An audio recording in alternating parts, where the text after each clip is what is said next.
Assalamualaikum warahmatullahi wabarakatuh. Salam, Om Swastiastu, Namo Buddhaya, dan salam kebajikan untuk kita semua.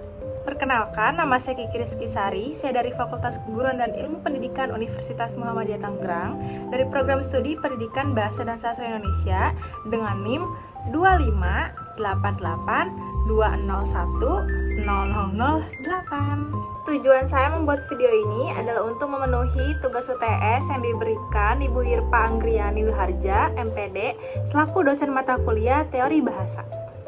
Melalui video ini, saya akan menjawab beberapa soal yang diberikan oleh Ibu Hirpa. Pertanyaan yang pertama, bagaimana menurut Anda peranan bahasa di era globalisasi dan bagaimanakah pengaruh globalisasi terhadap kondisi pendidikan bahasa di Indonesia? Di era globalisasi, bahasa memiliki peranan yang sangat penting, yaitu sebagai alat komunikasi antar negara dan sarana untuk memperoleh sebuah informasi, ilmu pengetahuan, serta teknologi. Dengan kemampuan berbahasa yang baik, terutama bahasa asing, seseorang dapat lebih mudah berinteraksi dan bersaing di tingkat internasional. Meskipun demikian, bahasa Indonesia tetap memiliki peranan utama sebagai identitas bangsa dan sebagai alat pemersatu masyarakat Indonesia. Globalisasi juga membawa pengaruh terhadap pendidikan bahasa di Indonesia. Pengaruh tersebut dapat kita lihat dari pentingnya penguasaan bahasa asing, berkembangnya metode pembelajaran berbasis digital, serta masuknya budaya luar melalui media digital. Selain memberi manfaat, globalisasi juga menjadi tantangan, karena penggunaan bahasa asing yang berlebihan dapat mempengaruhi penggunaan bahasa Indonesia yang baik dan benar. Selanjutnya, pertanyaan nomor 1 bagian A, yaitu ada sebuah pernyataan yang berbunyi, belajar adalah sebuah proses pembentukan kebiasaan. Apa maksud dari pernyataan tersebut? Menurut saya, belajar disebut sebagai proses pembentukan kebiasaan karena seseorang memperoleh pengetahuan dan keterampilan melalui latihan yang dilakukan secara terus-menerus. Jika suatu kegiatan dilakukan secara berulang kali, maka kegiatan tersebut akan menjadi kebiasaan baru dalam diri seseorang. Contohnya, siswa yang setiap hari berlatih membaca dan berbicara menggunakan bahasa Indonesia yang baik akan terbiasa menggunakan bahasa yang benar dalam kehidupan sehari-hari. Pertanyaan selanjutnya, yaitu nomor 1 bagian B. Cermati ilustrasi berikut ini. Belajar tidak bisa dipaksakan oleh orang lain dan juga tidak bisa dilimpahkan kepada orang lain. Belajar hanya mungkin terjadi apabila anak aktif mengalami sendiri. Pertanyaannya, jelaskan prinsip pembelajaran yang sesuai dengan ilustrasi tersebut. Belajar tidak bisa dipaksakan oleh orang lain, karena keberhasilan belajar sangat bergantung pada keaktifan peserta didik. Menurut saya, prinsip pembelajaran yang sangat sesuai dengan ilustrasi tersebut adalah prinsip keaktifan siswa. Dalam prinsip ini, siswa menjadi pusat pembelajaran dan harus terlibat langsung dalam proses belajar.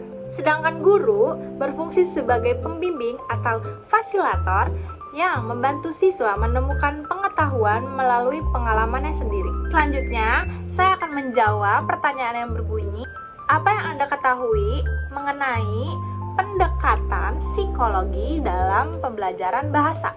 Pendekatan psikologi dalam belajar bahasa adalah cara memahami proses seseorang dalam mempelajari bahasa melalui kondisi mental, perilaku, dan pola pikirnya.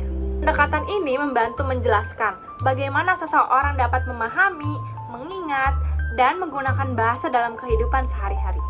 Beberapa pendekatan psikologi yang sering digunakan dalam pembelajaran bahasa yaitu pendekatan behavioristik, pendekatan kognitif, pendekatan humanistik, dan pendekatan konstruktivistik.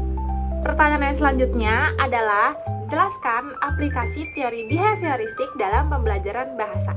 Sebelumnya, teori behavioristik menganggap bahwa belajar terjadi karena adanya hubungan antara rangsangan atau stimulus dan respons.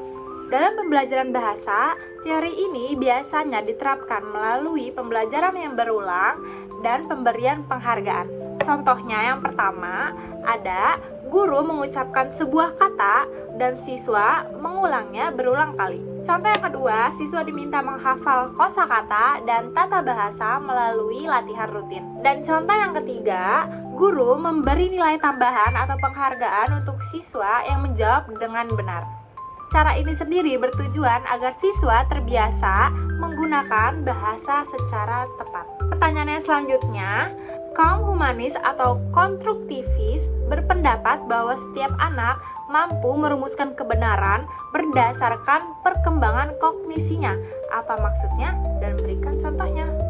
Jawabannya, kaum humanis atau konstruktivis berpendapat bahwa setiap anak mampu memahami dan membangun pengetahuannya sendiri berdasarkan dengan tingkat perkembangannya. Anak tidak hanya menerima informasi dari guru, tetapi anak juga aktif dalam mencari dan dapat menyimpulkan pengetahuan berdasarkan pengalaman yang dimiliki. Contohnya, guru memberikan beberapa contoh teks kepada siswa, kemudian siswa harus menemukan sendiri ciri-ciri kalimat efektif dari teks tersebut. Dengan cara itu, siswa dapat memahami materi melalui proses berpikirnya sendiri. Pertanyaan yang terakhir adalah, apa yang dimaksud belajar bahasa dalam konteks bahasa Indonesia? Dalam proses belajar, terjadi kelupaan sistematis yang tak bersifat manasuka sebagai bentuk pemangkasan kognisi. Apa maksudnya? Dan berikan contohnya. Belajar bahasa dalam konteks bahasa Indonesia adalah proses mempelajari kemampuan menggunakan bahasa Indonesia secara baik dan benar, baik dalam berbicara, membaca, menulis, dan menyimak, agar dapat digunakan dalam komunikasi sehari-hari dan dapat digunakan dalam kegiatan pendidikan. Kelupaan sistematis sebagai bentuk pemangkasan kognisi.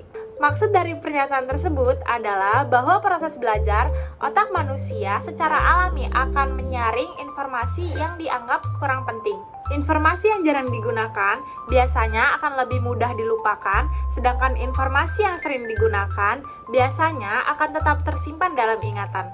Contohnya, siswa yang pernah menghafal banyak kosakata bahasa Indonesia tetapi tidak pernah menggunakannya dalam kehidupan sehari-hari, maka perlahan akan melupakan kosakata tersebut. Sebaliknya, kata-kata yang sering digunakan akan lebih mudah diingat dalam jangka yang cukup panjang. Jadi, menurut saya, bahasa merupakan bagian penting dalam kehidupan manusia, terutama dalam dunia pendidikan dan perkembangan globalisasi. Pembelajaran bahasa tidak hanya bertujuan agar seseorang mampu berkomunikasi, tetapi pembelajaran bahasa juga membentuk cara berpikir, bersikap. Dalam proses belajar, setiap anak memiliki kemampuan dan cara belajar yang berbeda.